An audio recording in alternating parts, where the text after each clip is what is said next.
Bonjour à tous, chers amis, Chanukah Sameach. Nous sommes le premier jour de Chanukah et aujourd'hui, bien sûr, on va apprendre, au lieu d'apprendre comme la halakha tous les lundis, on va apprendre merveilleux enseignements de Rabbi sur Chanukah avec l'aspect féminin de la fête. L'aspect féminin de la fête, puisque tout le monde parle sur la victoire, ce qu'on dit dans la Nissim.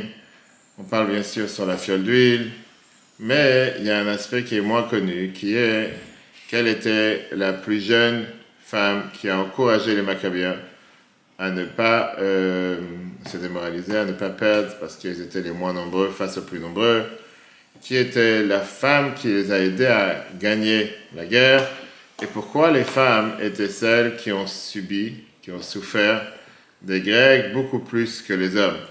C'est pour ça qu'on dit que la fête de Chanukah, c'est une fête qui est particulièrement attachée aux femmes, comme Shulchan Aruch nous dit, Afen Ayub B'Otanes, eux aussi ils étaient dans le miracle, pas seulement qu'ils étaient dans le miracle, mais ils étaient une partie importante du miracle.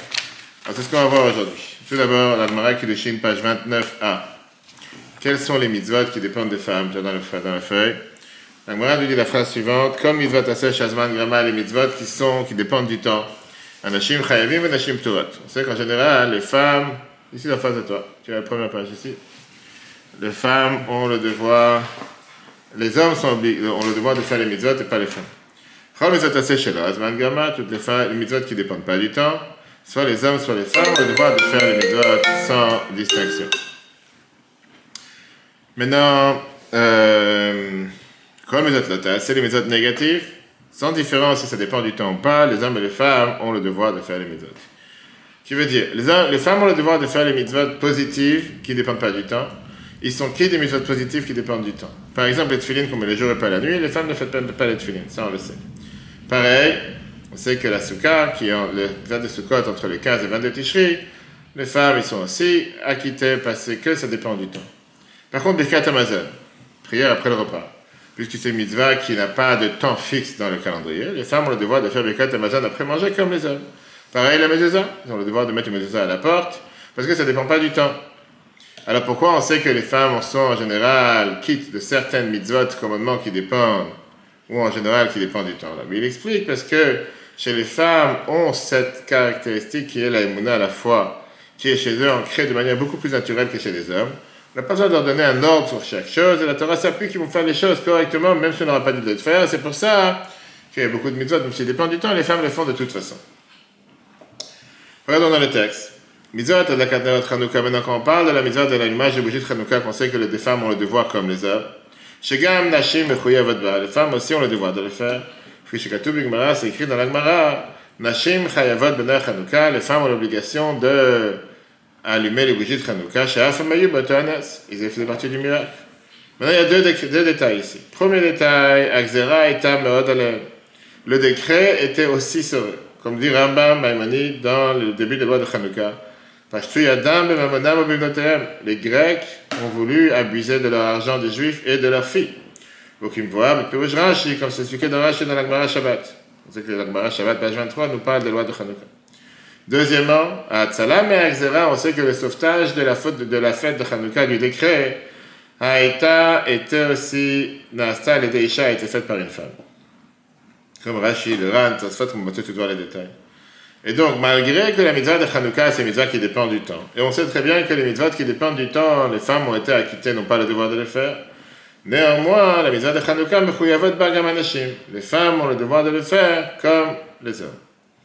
Parce que la question qui se pose, puisque tu m'as dit que les mitzvahs positifs qui dépendent du temps, les femmes sont acquittées, comment ça se fait que les mitzvahs de Chanukah, on sait qu'ils ont aussi le devoir de le faire? Alors, apparemment, ça dépend du temps. Et la réponse, elle est, comme on vient de voir. Pourquoi la Torah a dit qu'ils ont le devoir de le faire? Parce que ça faisait partie de la mitzvah. Ils ont aussi participé au miracle. Maintenant, regardons les détails. On va voir quelle partie du décret était sur les femmes et quelle était la femme qui a amené la victoire. Gemara Shabbat, page 23, source numéro 2. Je vais passer au 3, source numéro 2. Amar Rabbi Shua ben Levi. Rabbi Shua ben Levi était dit dans la Gemara la fameuse phrase Nashim Chayavot B'Ner Chanukah. La Gemara, page 23, en bas de la page. Nashim Chayavot B'Ner Chanukah. Les femmes ont le devoir de Nashim Chayavot B'Ner Chanukah. Les femmes ont l'obligation de faire la mitzvah de Chanukah. Chez Afen Ayub B'Otanes. Parce qu'eux aussi, ils ont participé, ils ont eu le miracle. Rien Rashi. Rashi t'explique qu'est-ce que ça veut dire qu'eux aussi ils ont eu le miracle. Chez Gazrou Yevani, parce que les Grecs ils avaient décrété Al-Kol Abetulot Anesua, toutes les filles non mariées qui devaient se marier, les Baël et Tafsat Trila, de d'abord avoir des rapports avec l'empereur ou le tsar, comme tu l'appelles le grec, et grâce à une femme, il y a eu le miracle. Ce qu'on expliquait tout à l'heure. Qu'est-ce que ça veut dire qu'eux aussi ils ont eu le miracle? C'est une base fondamentale qui est différente de tous les mitzvot qui dépendent du temps. On sait qu'en général, les femmes sont acquittées. Et là, pour Hanouka, il y a la même obligation que les hommes. Pourquoi? Parce que la mitzvah de Hanouka, c'est pour se rappeler les miracles qu'on a eu à l'époque. Et les miracles, c'est en général, c'était des miracles qui sont pour les hommes et pour les femmes. La Gemara, elle met plusieurs exemples. On voit très bien, par exemple, que de boire, qui craint vers le soir de Pessah, écouter la Megillah, et la mitzvah de Hanouka, c'est des mitzvahs que les femmes et les hommes étaient de la même manière, les deux mélangés à l'intérieur. Ce n'était pas que les hommes ou que les femmes. Alors regardons d'abord c'était quoi le décret. Otsar Midrashim, Midrash Hanouka. Tanu Rabbanan. Viens la Midrash, te dit la phrase suivante. Bimei Malchut Yavan Shah Gazwa d'Israël, pendant le royaume grec, il y avait ce fameux décret sur le peuple juif. 3 décrets. Premièrement, la page 4. Shekol Misheyesh Lo Bereach Baria Betorbetot, tout celui qui a un bâton dans sa maison, Yarkok Alav, il doit graver dessus, She'el et Sonné Israël, Chelev et Nachalav Elokei Israël. Qui n'a un bâton, c'était une poutre. Il doit graver dessus qu'il n'a aucune part avec le peuple juif. En deux mots, qui ne fait pas partie du peuple juif, qui ne croit pas en Dieu. Le peuple juif fait partie. Ils ont enlevé toutes ces poutres qu'il y avait chez eux à la maison pour ne pas avoir écrit une chose pareille. Votre Gazrou, ils ont fait un deuxième décret. Chez Kol Misheyesh Lo Shor, celui qui a un taureau, Yirtov al Karno, écrire sur les cornes du taureau, chez El, le sonné Israël, Chelev et Israël, pareil, que le peuple juif ne prend pas part, ne croit pas en Dieu des juifs. Al-Khou Israël, le Machou Shorem, ils sont partis, ils ont vendu leur taureau. Véod, troisième chose, Gazou Alem, ils ont fait décret, Shayub Baalim et Shem Nidot, qui devaient avoir des rapports avec leurs femmes pendant qu'ils étaient indisponibles. Al-Khou Israël, le peuple juif est parti au Parchum et Shem, et se sont séparés de leurs femmes. Ça veut dire quoi? Ils ont fermé les mikvaot. Et puisqu'ils ont fermé les mikvaot, donc automatiquement, le peuple juif a vécu en étant en séparation, ce qu'on appelle aujourd'hui chambre repas.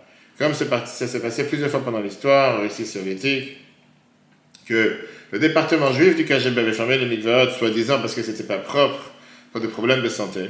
Et donc des couples ont dû vivre de manière séparée pendant de longues périodes. Les Grecs, ils ont essayé pareil de mettre avec force toute la culture helléniste sur le peuple juif. En disant qu'avec cette culture, ils ne voulaient pas que le peuple juif fasse ce qu'on appelle les mitzvot. Ça ne les dérangeait pas de faire les mitzvot tout court, mais les mitzvot de Dieu, faire la Torah de Dieu, ça les dérangeait. Donc ils ont fait des lois draconiennes pour empêcher le peuple juif de faire des mitzvot. Comme j'ai dit, ils ont demandé à tout celui qui avait une poutre à la porte de sa maison de graver qui croit en Dieu. Pareil sur les taureaux. Et après, c'était le décret, le numéro 4, le décret le plus grave. C'est comme Michel Ossé, celui qui va se marier avec une femme. Tibaël, Egman, il a devoir de rapport d'abord avec le roi, l'empereur, et après il peut retourner à son mari. Et il y en a qui disent que ça c'était une coutume qui était très répandue à l'époque, je ne vais pas dire aujourd'hui dans certains pays d'Afrique que ça existait jusqu'à dans la dernière génération, que c'était pour montrer comment ils gouvernaient la population, comment ils régnaient sur la population. Combien de temps ça a duré? Ça a duré 3 ans et 8 mois. Jusqu'à ce que s'est mariée la fille de Yochanan, Kohen Gadol. Alors quand ils ont voulu l'emmener chez le Egmon, ils ont voulu l'emmener chez le roi, Para Rasha, elle a découvert sa tête, Kara Begada Bifneam, et elle a déchiré ses habits devant le peuple. Tout d'un coup, Yehuda et ses frères, Yehuda, Maccabi et ses frères, ils étaient en colère contre elle. Ils ont dit, Otsivua l'Isrefa, il faut la sortir, qu'elle soit brûlée, c'est une capitale. Qu'est-ce qu'elle a répondu? Elle a dit, comment je vais avoir honte devant mes frères? Elle dit quoi? J'aurais pas honte je dois avoir honte devant mes frères, mais pas avoir honte devant un impur ou quelqu'un qui est tellement mauvais, qui veut me faire du mal, qui veut me souiller, qui veut me salir, et qui veut que je couche avec lui, etc. Et donc, la fille du Kohen Gadol, la fille du grand prêtre, tout le monde se prépare pour le mariage, tout le monde sait ce qui va se passer, et personne ne fait rien. En deux mots, c'est la norme. Elle a fait cet acte qui était un acte héroïque, un acte qui était pour réveiller la conscience. Et c'est elle qui a fait en sorte que tout le monde se révolte pour se révolter contre ce décret qui était un décret qui était totalement mauvais. Midrash continue. Quand Yehuda et ses amis, les Maccabiens, ils ont entendu ce qui s'est passé, qu'est-ce qu'ils ont fait? Ils ont décidé de faire un complot pour aller tuer cet empereur. Ils ont habillé cette fille avec des habits de roi. Ils ont fait une choupa de Hadas, mi bet Hashmonaïm, de la maison de Hashmonaïm, depuis la maison de Hashmonaïm jusqu'à la palais du roi. Ils sont venus avec des tambourins, avec des chansons, avec bref, tous les instruments de musique. Puis qu'ils arrivent à la maison du roi, elle va maintenant se marier avec le roi. Quand le roi il a entendu une chose pareille, il a dit regardez comment ces juifs qui sont partis de la descendance de Aaron, la colonne de grand prêtre, comment ils sont heureux de faire ce que je demande. Que bien leur fille, la fille du grand prêtre, se marier avec moi. Il faut leur donner le plus grand honneur. Il a ordonné à tous ses ministres et ses serviteurs de sortir. Yehuda et ses amis sont rentrés avec la sœur chez le roi. Ils ont coupé la tête, ils ont volé tout ce qu'il avait. Ils ont tué des ministres, ils ont tué des serviteurs. Ils ont piétiné, ils ont écrasé les Grecs jusqu'à la fin, à part l'essentiel du royaume qu'ils ont laissé en vie. Le peuple juif, qui était encore en vie, ils ont eu tellement peur. Ça va savoir ce qui va nous arriver maintenant. Une fois, une voix du ciel est sortie en disant Nitzru Hatzeirim, les jeunes ont gagné, qui sont partis se battre contre Antiochus. Et comme ça, ils sont revenus, ils ont fermé les portes, ils ont fait tchouva, ils ont pris la Torah, mais l'autre Hasadim. Quand le roi des Grecs a entendu qu'on a tué leur empereur, ou je sais pas, le gouverneur local qui était là-bas, il a rassemblé tout son peuple pour venir devant Jérusalem, pour la mettre en assiéger Jérusalem. Le peuple juif avait énormément peur. Il y avait là-bas une femme veuve qui s'appelait Yehudit. Elle a pris sa servante, elle est partie aux portes de Jérusalem, elle a dit « Laissez-moi sortir, peut-être que Dieu va me faire un miracle grâce à moi. » On lui a ouvert la porte, elle est partie devant le roi, elle a dit « Matavakshi, qu'est-ce que tu demandes ?» Le roi lui a dit. Elle a dit « Mon maître, Baldolim Israël Anochi, je suis une fille grande du peuple juif et mes frères sont des prophètes. Et j'ai entendu qu'ils ont eu cette prophétie que demain, Jérusalem va tomber dans tes mains. » Quand il a entendu ça, il était très content. Il va réussir. Maintenant, il croyait cette Yehudit. Il est tombé amoureux. Elle lui a dit, est-ce que tu veux te marier avec moi? Elle a dit, mon cher roi, je ne suis pas apte de me marier même avec un de tes serviteurs. Mais puisque tu veux te marier avec moi, fais passer un message dans tout le peuple. Que tout celui qui va voir deux femmes qui vont à côté d'une fontaine, tu ne vas pas les toucher. Pourquoi? Parce que moi, j'ai besoin d'aller à côté d'une fontaine pour me laver et me tremper. Et après, je pourrais me marier avec toi.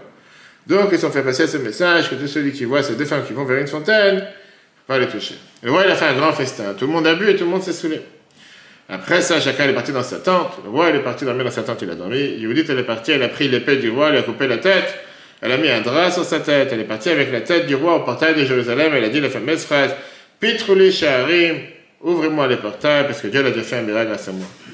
Alors les gens lui ont dit, pas seulement que tu as fait déjà des bêtises en étant marié avec... Ils n'ont pas su, ils ne croyaient pas ce qu'elle disait. Que tu es parti te marier avec le roi et maintenant tu viens te moquer de nous. Elle a montré la tête du roi, ils ont ouvert les portes et tout le monde a dit, Shema Israël, Hashem Elokeinu, Hashem Echad. Quand les Grecs, ils ont entendu une chose pareille, ils ont dit, demain ils vont venir chercher, maintenant le chercher, ils sont partis voir le roi. Pour demander au roi quoi faire, ils ont vu qu'il était sans tête. Ils ont eu très peur, ils se sont enfuis. Le peuple juif a couru derrière eux, ils ont tué plusieurs d'entre eux. Comme ça, Dieu continuera à faire vengeance de nos ennemis. Voilà le Midrash qui nous raconte comment le miracle de Hanouka s'est passé grâce à Yehudit. Donc on voit de ce Midrash comme quoi le miracle de Hanouka a été énormément important grâce aux femmes. D'abord, c'était les sacrifices essentiels de la conquête grecque. Une jeune femme qui a décidé de réveiller la conscience de tous ses frères en disant comment vous me laissez aller marier avec un roi et vous n'avez pas honte de ça. Et grâce à ça, elle les a encouragés à se révolter. Et c'était la même femme, une autre femme qui est venue et qui a tué le chef de guerre grec et qui a amené la victoire. Et ils ont gagné énormément de cette victoire parce que ça a amené à la fin de n'importe quelle folie qui se passait jusqu'à ce que Yehudit s'est présenté. Jusqu'à présent, c'était chaque femme qui devait se marier, devait avoir des rapports avec le roi. Et les femmes ont pu recommencer à se marier avec leur mari sans aucune crainte, sans aucun problème. Et donc, pour conclure, malgré que les mitzvot positives en général ne tombent pas sur les femmes, la mitzvah Hanouka, elle est différente du fait que les femmes avaient une participation importante dans le miracle. Ça, c'est l'histoire. On n'est pas venu pour raconter des histoires, mais nous venons pour voir quel enseignement on apprend de tout ça. Bien, le rabbi commence à t'expliquer. Dans la page 5, il faut expliquer dans les profondes des choses, chez Hatzala, chez Hanouka, le sauvetage et la fête de Hanouka. Comment? Pourquoi Dieu il a fait que le sauvetage de Hanouka se passe essentiellement grâce à une femme? Et c'est pour ça qu'ils ont le devoir d'allumer les bougies de Hanouka. Qu'est-ce qu'on apprend de ça? Et tout d'abord, l'arbitre te demande une question qu'il faut comprendre. Page 6. Mi-tir la Maccabim imsor et nafsham. Qui a permis aux Maccabiens de faire Messirut Nefesh? Messirut Nefesh, c'est-à-dire donner leur âme, donner leur vie. A priori, al-Pidin, après la loi, il n'y avait aucune obligation de faire une chose pareille. Une chose pareille. Pourquoi? Parce que quand est-ce qu'on a le devoir de faire Messirut Nefesh, donner sa vie? C'est seulement sur des mitzvot dans lesquels on te dit Yarog, Ve'al Yavor. Tu dois te faire tuer et ne pas transgresser. Or, le décret des Evanim, c'était quoi? Le décret des Grecs, toi tu dois, c'était sur quel mitzvot? C'était pas des mitzvot sur lesquels la Torah te dit tu dois te faire tuer et ne pas transgresser. Regardons dans Rambam, Maïmonide, Yechot et Soda, Torah, chapitre 5, Halakha. Halakha te dit la chose suivante. Kol Bet Israël, le peuple juif, on a le devoir de faire Kiddush Hashem. Sanctifier le nom de Dieu, Shenemar, comme ça écrit, Venigdashti, Bedor Ben Israël, je me sanctifie parmi le peuple juif. Au Mouzarin, on est averti, chez l'Olechalel, de ne pas profaner le nom de Dieu. On va écrire chapitre 22, verset 32. Volot Echalelu et Shem Kodshi. Comment? Quand, par exemple, tu as quelqu'un des nations, un idolâtre, qui va vouloir violer une fille juive, ou il va forcer le peuple juif à transgresser une des mitzvahs de la Torah, ou le tuer, la Torah, elle te dit, Yavor ve'al yarek. Tu dois transgresser, ne pas te faire tuer. Pourquoi? Parce que les mitzvot, la Torah, elle te dit, V'chai b'hem. Chapitre 18, verset 5, tu dois vivre avec les mitzvot, pas le contraire. V'chai b'hem, v'lo shemud b'hem. Mais im met, v'lo avar, et la Torah te dit que si quelqu'un il est tué, il est mort, et il n'a pas transgressé, il est coupable, il n'a aucun mérite. Parce que la Torah te dit tu dois transgresser. C'est-à-dire que ce contexte dans lequel on te dit tu dois te faire tuer et pas transgresser, c'est quand tu as le choix entre faire l'idolâtrie, relation interdite, ou tuer, à ce moment-là, on te dit tu dois donner ta vie et pas faire ses commandements. Pas transgresser sur ses commandements. Mais à part ça, tout le reste, il y a 365 mitzvot négatifs. Pas d'obligation à se faire tuer. À part les trois qu'on vient de dire, tu n'as pas le droit de mettre ta vie en danger pour une chose pareille. C'est la même question qu'on lui demandé pour la vie précédente en Russie, quand il a mis cette filine, et quand il refusait de manger pas cachère, etc., en prison, alors qu'il avait tous les droits. La Morazaka, la même chose, c'est pas le sujet. Donc là, la question qui dérange, comment les Maccabiens, ils ont décidé d'aller sortir à cette révolte, qui n'avait aucun espoir, ne pouvaient pas réussir au départ, de mettre leur vie en danger, pour pouvoir faire Torah et Mitzvot. Parce qu'au final, le décret au départ n'était pas un décret de tuer le peuple juif, c'était pas pour rire. Le décret ici, c'est d'anéantir spirituellement le peuple juif, de ne pas faire la Torah et les Mitzvot tout court. Et donc, ils auraient dû dire, dans une telle circonstance, on n'a qu'à faire ce qu'ils nous demandent. On a tout à fait les droits, d'après la halakha. La Torah elle-même, elle te dit, la fameuse règle, et puis Pikuach Nefesh, Dochek, la Torah Kula. C'est une des raisons pourquoi on profane Shabbat, pour sauver une vie. On donne à manger du non-caché à quelqu'un qui est gravement malade, s'il y a besoin, etc., etc. Parce que sauver une vie, ça passe avant toute la Torah. Regarde dans le texte, page 6. Ah, Falpi, malgré. Shechilo, comme la différence entre les autres mitzvot dans lesquels on te dit que tu dois transgresser et les trois avéras dans lesquels on te dit que tu ne dois pas transgresser, ça c'est seulement Shelo Bishat Hashmat. C'est vrai qu'on te dit que c'est dans un moment dans lequel tu n'as pas une accusation contre tous les peuples juifs. Donc on ne cherche pas à anéantir tous les peuples juifs. Avant Bishat Hashmat, mais au moment où il y a un pogrom, où il y a un décret contre tout le peuple juif et qu'il y a par exemple un Meler Rachat, un mauvais roi, qui veut exterminer spirituellement tout le peuple juif, d'annuler leur religion, une mitzvah des mitzvot. Là, on te dit, oui, tu dois te faire tuer et ne pas transgresser. Et apparemment, ça a l'air que ça, c'est exactement le contexte de Hanouka. C'est vrai qu'il n'y avait pas un décret de vouloir tuer le peuple juif. Néanmoins, ce n'était pas ce qu'on appelle Bishat Hashmal. Dans toutes ces choses-là, Shalom Bishat Hashmal, ce n'est pas au moment du décret.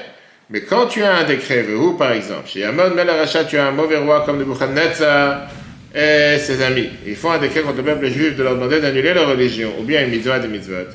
Là, on te dit, tu dois te faire tuer, ne pas transgresser même une seule mitzvah, que tu sois forcé à le faire parmi 10 ou entre toi et le reste du monde. Ça veut dire, quand est-ce qu'on te dit que tu dois te faire tuer, ne pas transgresser seulement les trois avérotes, c'est un juif privé en tant que soi-même. On a eu l'histoire avec Hannah et ses filles, et ses 7 fils, qui malheureusement s'est fait tuer parce qu'elle ne voulait pas faire l'idolâtrie. Mais quand tu as le peuple juif qui se bat devant une menace spirituelle, que tu as un gouvernement qui fait tout pour convertir, comme il y a eu pendant l'époque des croisades, etc., tous les peuples juifs, là on te dit clairement, il n'y a pas de distinction entre n'importe quelle mitzvah. Tu n'as pas le droit de laisser dire, bon, ça je ne veux pas faire ça, parce que ça c'est la manière d'anéantir tous les peuples juifs. Et donc c'est sûr que les peuples juifs devaient donner leur vie pour ne pas céder aux menaces du régime grec qui était à l'époque. Néanmoins, l'Arbitre dit, ça n'enlève pas la question qu'on a demandé tout à l'heure, on peut toujours demander la question, est-ce qu'il fallait prendre les armes, est-ce qu'il fallait faire la guerre? Parce que quand on te dit, il y a règle vers l'Yavor, ça veut dire qu'on te dit que si on te force de transgresser tous les mitzvot, tu as le devoir de donner ta vie et de ne pas transgresser. mais personne t'a demandé de sortir en guerre. Surtout quand tu es presque garanti à 100% que tu vas pas gagner cette guerre. Ne pas écouter ce qu'il te demande de faire, c'est une chose, comme on a vu avec les Juifs en Russie, qui malgré qu'ils ont eu l'interdiction de mettre la Torah, les mitzvot, de mettre le tefillin, de faire Shabbat, Shrita, ils le faisaient en cachette, jusqu'à ce que malheureusement ils se faisaient attraper. Des fois, ils se faisaient tuer, envoyer en civil. Mais personne n'a dit qu'ils devaient prendre les armes, aller contre le régime communiste et commencer à se battre contre eux.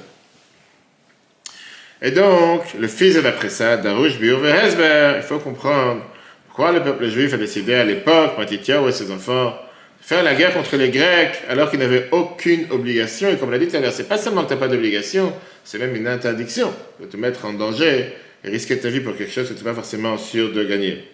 Après la halakha, les Maccabiens, ils n'avaient pas le droit de se mettre en danger contre cette armée gigantesque qui était les Grecs. Ils devaient être d'accord, accepter le sort, se cacher dans les grottes ou dans les autres endroits, faire les mitzvot en cachette, ce qu'on appelle aujourd'hui de faire profil bas et attendre que les vagues y passent et qu'il y aura des meilleures périodes. Mais en aucun cas, ils devaient faire en sorte de quoi? De faire la guerre. Rabbi répond, voilà l'explication. Puisque les jours ne sont pas juifs, puisque les jours de Hanouka, c'était quoi? C'était une interdiction, c'était un décret sur tout ce qui est en relation avec la pureté familiale, que ça, c'est pas juif, que ça, c'est un rapport avec quoi? La sainteté du peuple juif, et dans ça dépend la sainteté de toutes les générations à venir. Le peuple juif n'a pas fait de calcul, est-ce que j'ai le devoir ou pas le devoir? Ils ont décidé de faire ce qu'on appelle Messirut Nefesh pour garder la sainteté du peuple juif. Parfois, le comportement juif est au-dessus de tout ce qui est le devoir ou l'obligation, ce qu'on doit faire ou pas. Il y a des situations dans lesquelles l'âme du peuple juif explose à l'extérieur et prend les décisions en fonction de comment on appelle ça, en fonction de pas son état d'âme, en fonction de ce qu'il ressent à l'intérieur. Il n'est pas commencé à agir de manière logique. Il ne commence pas à agir s'il faut, logiquement, s'il a le devoir ou pas le devoir. Il n'y a rien, c'est incontrôlable. On demande de faire quelque chose, il se réveille en disant, quoi qu'il arrive, je vais le faire, même si je n'ai pas le devoir de le faire. Comme on va tout de suite voir, que la halakha, elle reconnaît certaines légitimités d'agir de telle manière. Regardons le cas de Pinchas au Rambam. Sauver Rabbeinu. Chez Kshamrou, Bagmara, qu'on a dit dans la Gemara, Ya'avor ve'al qui doit transgresser, ne pas se faire tuer. Puis, vous savez que l'avor que déchelle l'arrêt, ça veut dire qu'il faut transgresser sans se faire tuer. Aval shlemim. Des gens pieux, vechen rabim, c'est vrai, beaucoup pensent. Deim ne'erag ve'lo avar, qu'ici il s'est fait tuer. Il n'a pas transgressé. Tzedaka techashev, c'est considéré qu'il a fait quelque chose de pieux. Venir et on voit de la Shem Farshim qui t'explique, et avant Valéarek, on te dit pas transgresse. On dit la Reshut Beyado, si tu veux pas te faire tuer, tu as le droit de transgresser. Mais si quelqu'un il a décidé non, quoi qu'il arrive, on voit pendant la Shoah des Juifs qui se sont fait tuer avec les tefillin, parce qu'ils ont avec des tefillin, où c'est écrit que tu dois te faire tuer parce que tu mets les tefillin, nulle part. Et pour eux, c'était ça, c'est la manière que je suis juif. En aucun cas, je vais me laisser abattre. En tant que juif, tu mets les tefillin, par un SS qui veut me fusiller. Moi, c'est important de mettre les tefillin, mais c'est pas le devoir de le faire. Et c'est un grand mérite pour eux. Donc le Nemouk Yosef explique qu'à fil ou le fils de Rabbeinu, même d'après ce que le Rambam te dit, si tu es un dame gadol, quelqu'un de pieux, vechassid, dirait Shamaï, mais tu crains Dieu, tu vois, j'adore Parut, tu vois que la génération est totalement déconnectée, on va dire, tu as le droit de sanctifier le nom de Dieu, de donner ta vie, même pour une simple mitzvah, pour que les gens voient et le peuple apprenne qu'il faut craindre Dieu et aimer Dieu dans tout son cœur. Donc encore une fois, tu me demandes s'il y a le devoir, il n'y a pas le devoir. Obligation, il n'y a pas obligation. Est-ce qu'ils avaient le droit de le faire? Bien sûr qu'ils avaient le droit de le faire. Surtout dans cette situation, c'était un cas extrême. Qui a ordonné, qui a fait en sorte que le peuple juif s'est réveillé avec une telle volonté de pouvoir faire, même s'ils n'avaient pas le devoir de le faire? Grâce aux femmes. Et dit ça a été fait les femmes juives, comme on a vu tout à l'heure dans le Midrash. En plus, les femmes eux-mêmes ont combattu, c'était des combattantes contre les Grecs et le Messout, alors qu'ils n'avaient pas le devoir de le faire. Mais chez Israël, les femmes, même chez Orerou, parlou à la Anashim, c'est eux qui ont entraîné, influencé les hommes, les horaires de se réveiller, beregesh, avec ce sentiment de Messirut Nefesh, le mal habité en Badad, beaucoup plus important, beaucoup plus haut que tout ce qui est la logique. La scène de Milchama, lui, elles sont sorties avec cette guerre dévoilée contre les Grecs.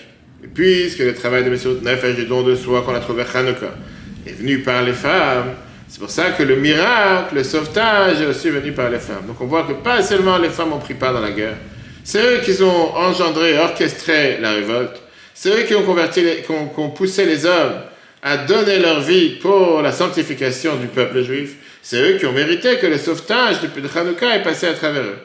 Et la Bible dit, Veyesh Loma, on comprend dans le page 9, on comprend parfaitement que puisque Dieu il paye mesure pour mesure, la même manière que le travail du peuple juif à l'époque, c'était avec Messirut Nefesh, un don de soi plus haut que la logique.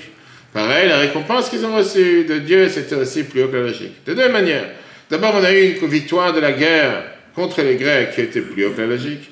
Deuxièmement, qu'on a trouvé la fiole d'huile, et surtout le miracle qui s'est passé après, que malgré que ça ne suffisait pas de brûler seulement pour un jour, ça a brûlé pour 8 jours. Donc jusqu'à là, on voit que parfois, quand la Torah te demande de faire quelque chose qui est hors norme, tu as ce qu'on appelle une exemption, tu n'es pas obligé de le faire. Mais après, c'est à toi de voir si tu vas agir avec la logique ou hors logique. La halakha est là pour te dire qu'est-ce que tu dois faire. Tu as le droit de faire ce qu'on appelle l'ifnei mishurat adin. Là, dans ce cas précis, on était dans une situation dans laquelle on était hors norme. Qui veut dire, ce qui a motivé les femmes, et grâce à eux les hommes, de se révolter contre les Grecs, c'était ce don de pouvoir donner sa vie de manière illogique, surnaturelle. Et en réponse, la récompense que Dieu l'a donnée, elle était de la même manière. Tu as eu une poignée de Maccabiens qui n'étaient pas armés face à un empire énorme. Et le miracle de trouver la fiole d'huile, une petite fiole d'huile qui était au-dessus fait pour un jour, qui a brûlé pour 8 jours. Tout le monde connaît la question du Beth Yosef, c'est ce qu'Abel emploie ici, on va voir d'abord, qui avait demandé de trouver la fiole d'huile? On n'avait aucun devoir de trouver cette fiole d'huile. On aurait pu très bien allumer avec de l'huile impure. C'est écrit nulle part que tu ne peux pas allumer avec l'huile impure dans le temple, puisqu'on sait que Touma, Hutra, Otrui Avetsibo. Quand tu as la communauté qui a besoin d'allumer, on peut à ce moment-là reporter ou permettre cette impureté. Et donc vous avez le droit d'allumer même avec de l'huile impure. Regardons ce que la Gemara, Yoshua dans la Gemara Shabbat nous dit, page 21b.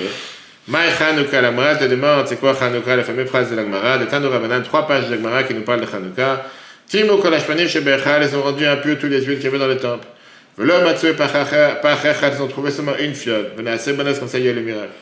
Rabbi dit, il faut s'étonner. Qui avait besoin de ce miracle? C'est un miracle bizarre. Yoshua demande, on connaît la halakha qui nous dit, qu'on a le droit d'allumer avec impureté quand la communauté a besoin d'allumer. Ils pouvaient très bien allumer les fioles d'huile de Chanukah avec de l'huile impure. Après la halakha, on ne comprend pas pourquoi il y a eu ce miracle. La halakha te permet clairement d'utiliser de l'huile qui était impure, et il y en avait en abondance. Oui, c'est vrai que ce n'est pas agréable d'allumer avec de l'huile qui a été profanée par les Grecs, mais la halakha te le permet. La Bible te dit, l'explication elle est que mesure pour mesure. Dieu il a payé au peuple juif mesure pour mesure. Puisque eux, ils ont donné leur vie de manière surnaturelle, ils n'avaient pas le devoir de le faire. Automatiquement, Dieu les a récompensés avec le miracle d'avoir trouvé la fiole d'huile qui a brûlé pendant 8 jours. Et ça aussi, c'était de manière surnaturelle, malgré que d'après la loi, ils pouvaient très bien allumer avec de l'huile qui était impure. Quel est l'enseignement qu'on apprend de tout ça pour nous? Quand quelqu'un il fait ce qu'il doit faire, il est récompensé parce que tu as fait ce qu'il faut faire. Quand tu dépasses le cadre de ce que tu dois faire, et tu fais plus que ce que tu dois faire, Dieu il a une telle satisfaction dans ce que tu fais, et il te récompense beaucoup plus de ce que, si on peut dire, il doit te donner. Les mots de là, on apprend un enseignement majeur pour chacun d'entre nous. D'abord, on regarde de Shataouma par rapport à tout ce qui est la sanctification de la nation. Il ne faut pas seulement faire ce que Moutar Vetzarich Mishurat Adin. Je me contente de faire mon petit train-train, comme on dit, ce que je dois faire, la norme. Et la Trechim, le Itrazek, il faut se renforcer, ou le Itamet, c'est prendre toutes ses forces, d'aller Messirut Nefesh, de faire ce don de soi plus haut que la logique. L'Ifnei Mishurat Adin, plus meilleur que la règle de l'art. Dieu, il te paye mesure pour mesure. Même les choses que Dieu aurait pu se suffire te donner de manière convenable, normale, Dieu te donne le chef arabe avec une énorme abondance matérielle et à plus forte raison spirituelle. Alors aujourd'hui, on a la chance de vivre dans un pays, dans les 4 coins du monde, on peut faire Torah et Mitzvot, même en Ukraine. Je montrais après des photos de shluchim qui allument les bougies hier soir avec des générateurs, ils allument les bougies dans les places publiques, dans les mairies, etc. On te demande juste de faire les Mitzvot. On a la possibilité d'avoir une liberté totale de faire la religion. Et on a une tranquillité. Et tu vois comment l'antisémitisme est battu dans les 4 coins du monde. Alors c'est quoi Messirut Nefesh aujourd'hui? Un don de soi, c'est pour chacun d'entre nous. S'efforcer à faire des mitzvot de la Torah, que ce soit prière, tzedaka, chanukah, pas seulement quand ça m'arrange et tout est facile. Mais quand ça ne m'arrange pas, même quand c'est difficile, comme aller voir des centaines de maisons le soir, dans les 4 coins de Seine-et-Marne, et de se faire parfois jeter par plusieurs personnes. À la fin du monde, tu vas voir un juif, tu lui rappelles qu'il est juif. Tu sais que tôt ou tard, le Neshama se réveille, et tôt ou tard, on voit les fruits, les bougies allument. N'oublions pas, chers amis, d'allumer les bougies ce soir. On a l'allumage à Ponto, à la mairie, à 19h avec le maire. Si Dieu veut, que la lumière de Chanukah jaillisse dans le monde entier. repousse l'obscurité. Chanukah Sameach, le cours en replay sur etora.fr ainsi que l'application etora. Très bonne nouvelle, et si Dieu veut, à la semaine prochaine.